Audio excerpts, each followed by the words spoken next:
Et oui les amis, ce soir on a assisté à un très beau match entre l'Allemagne et la France. Et on a vu la France s'imposer 1-0. Mais quel match incroyable. Sincèrement les amis, c'était pour l'instant le plus beau match de l'Euro qui promettait. Et on a vraiment vu, pour moi, pour ma part, les deux meilleures équipes de l'Euro pour le moment. On a vu une Allemagne qui était conquérante dès le début, qui dominait. Puis on a vu la France en première mi-temps prendre conscience du match, prendre toute la mesure du match et commencer à dominer tout doucement avec ce grand milieu de terrain, Paul Pogba et N'Golo Kanté. Mais que dire, deux nettoyeurs incroyables. Et devant le créateur Griezmann avec Benzema, Mbappé. Sincèrement, en première mi-temps, les 10 premières minutes étaient vraiment pour le compte de l'Allemagne. Puis on a vu la France tout doucement se réveiller. Et la première mi-temps a été plus pour le compte de l'équipe de France, même si l'Allemagne a beaucoup eu le ballon. Mais c'est un peu comme l'Espagne l'autre jour. Elle a le ballon, mais pour en faire quoi ? À un moment donné, il y a eu quelques occasions chaudes de la part du Gnabry, par exemple. Pas grand-chose d'inquiétant. Et l'équipe de France qui met un but. Mais quelle passe géniale de Pogba. D'où il nous sort ce genre de passe ? Quand j'ai vu la passe, je me suis dit, qu'est-ce qu'il fait là ? Mais en fait, j'avais pas vu qu'il avait vu Hernandez qui centre et Mats Hummels qui met ce but. D'ailleurs, au passage, très beau but de Mats Hummels. Franchement, c'est très technique de réaliser ce genre de choses et c'est pas permis à vraiment... y a beaucoup d'attaquants qui l'auraient raté, mais lui, vraiment, il a l'instinct du buteur et il a mis ce but qui était imparable de la part de Neuer et ça nous faisait 1-0. Merci Mats Hummels. Et la deuxième mi-temps, on a vu les Allemands, mais franchement, en deuxième mi-temps, les gars, on a vu les Allemands venir avec envie sur le terrain. Mais l'équipe de France, quelle solidité. Et surtout, quelle solidarité. On voyait Benzema revenir, Mbappé revenir, Griezmann défendre. C'était tout bonnement incroyable, les amis. Sincèrement, c'était vraiment incroyable. Quel match incroyable de l'équipe de France. Même si en deuxième mi-temps, on s'est fait dominer et que l'équipe de France aurait pu prendre un ou deux buts. L'équipe de France, on a vu en deuxième mi-temps le pénalty refusé sur Mbappé alors qu'il y avait faute de Mats Hummels. On a vu le but refusé pour hors-jeu, le premier de Mbappé. Et on a vu encore un autre but refusé pour cause de hors-jeu de Mbappé sur une passe de Benzema. Sincèrement, la deuxième mi-temps, c'était clair et net. On voyait que l'équipe de France était recroquevillée derrière. Et l'équipe de France jouait avec les armes qui lui a tout simplement fait gagner la Coupe du Monde 2018. C'est-à-dire rapidité, vitesse, physique et explosivité devant. Et c'est ça qui fait que l'équipe de France aujourd'hui est une équipe vraiment injouable. Mais quand vous jouez contre une équipe de France comme ça, pragmatique, qui n'a besoin que de 4-5 passes pour arriver devant les cages, sincèrement ce soir j'aurais pas aimé être défenseur allemand, sachant que ils nous avaient promis qu'ils allaient jouer sale et ainsi de suite. Au final c'est l'équipe de France qui s'en sort. Bien sûr après on peut dire oui, dans un certain sens on peut rester sur notre faim, parce que l'équipe de France avec tous les buts qu'elle a mis et le pénalty refusé aurait pu gagner 3-0 minimum. Mais bon, le 1-0 c'est déjà un très bon résultat. À l'Euro, face à l'Allemagne, en Allemagne, c'est très beau résultat. C'est assez satisfaisant, sachant que c'est le premier match de l'Euro.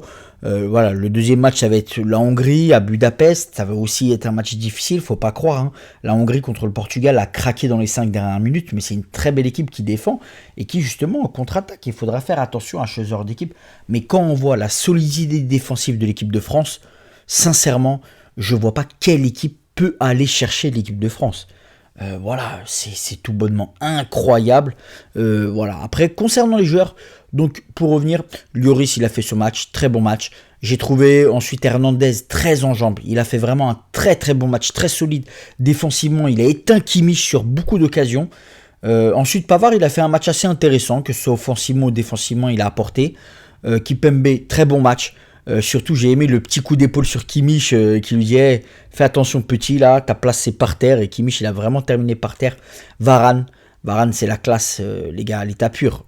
Il est trop fort avec l'équipe de France, il est vraiment trop fort et il a fait un match excellent. Puis ensuite les gars, le milieu de terrain, la paire là, Pogba Kanté, mais c'est incroyable. Kanté il est vraiment injouable, il harcèle le milieu de terrain et les attaquants adverses. C'était incroyable à voir. Alors Pogba, l'artiste, ce soir, en veux-tu, en voilà, je te distribue des ballons à droite à gauche, tout bonnement incroyable. Ensuite Rabiot, je l'ai trouvé plutôt bon par rapport à ce qu'il nous propose d'habitude, parce que c'est un mec, il est vraiment nonchalant, il est énervant, d'ailleurs il a mis un poteau, Bon, il essaye de jouer, voilà, il a fait son jeu. Je l'ai trouvé assez intéressant, Rabiot, voilà, il était tout bonnement bon. Griezmann en première mi-temps, il était incroyable. En deuxième mi-temps, il a un peu disparu.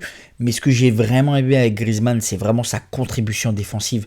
Il s'est totalement sacrifié aujourd'hui. Quel joueur au Barça, il le sous-estime, ce vieux club-là. Sincèrement, c'est incroyable. Griezmann, c'est un génie. Il est dans le top 5 des meilleurs joueurs du monde. C'est lui le maestro français. Puis ensuite, voilà, on a vu Mbappé. Mbappé, il a été bon. En première mi-temps, on l'a un petit peu moins vu, même s'il a eu une bonne ou deux occasions. Puis en deuxième mi-temps, il a vraiment été bon. Voilà, c'était clairement lancer la balle sur Kylian, c'est lui qui va courir.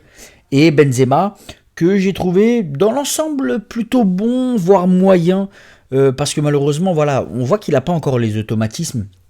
Parce que tout simplement, voilà, il joue pas comme il joue avec le Real Madrid. Quand il est avec le Real Madrid, sincèrement, c'est un artiste, il est tout bonnement incroyable.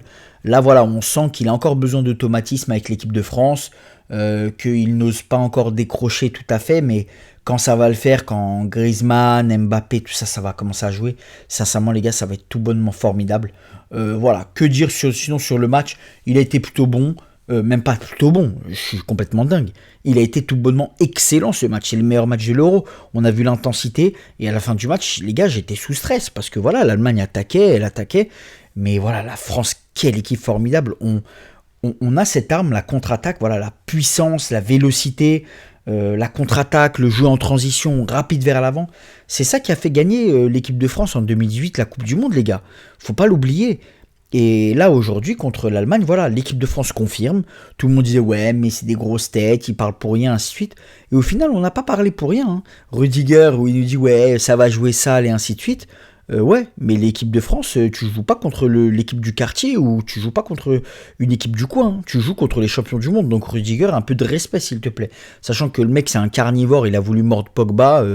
Donc voilà, les gars, on n'a aucune leçon à recevoir d'un mec comme Rudiger. Donc voilà, gars, c'était un beau match. On a gagné 1-0. Maintenant, il faut en tirer des enseignements. On s'est fait dominer à certains moments. C'est normal. C'était l'Allemagne. C'était pas non plus la Moldavie ou je sais pas quelle équipe. Donc voilà, c'était une très belle équipe d'Allemagne qui nous a dominé parfois, mais sa domination était assez stérile puisque l'équipe de France défendait vraiment bien. Et on a vraiment une très très belle équipe. Donc maintenant, il faut se tourner vers la Hongrie. Il faut absolument battre les Hongrois pour arriver contre les Portugais de manière sereine, voilà, de manière sereine, on va dire ça comme ça. Mais sinon, voilà, c'était un très beau match, un match mais excellent parce que ce qu'il faut se dire, les gars, c'est que ce genre de match, quand on atteint un niveau tel, avec de tels joueurs, voilà, ça se joue sur des détails. Et aujourd'hui, le match s'est joué sur des détails, tout simplement. Et la victoire, c'est la France qui l'empoche. Elle empoche les 3 points. On prend tranquillement la deuxième place derrière le Portugal. On se met un petit peu à l'abri. Maintenant, il faudra assurer contre la Hongrie, gagner et jouer contre le Portugal de manière sereine. Voilà, le Portugal qui a gagné 3-0 aujourd'hui, qui a été bon, mais qui n'a pas été flamboyant. Ils ont juste gagné dans les 5 dernières minutes. Mais bon, faudra quand même se méfier. Et les gars, c'était un beau match. Dites-moi ce que vous en avez pensé dans la barre de commentaires. Likez, partagez et abonnez-vous. C'est très important les gars pour le référencement parce qu'on est de plus en plus et ça fait plaisir. Et les gars, on se retrouve pour une prochaine vidéo. C'était El Diez.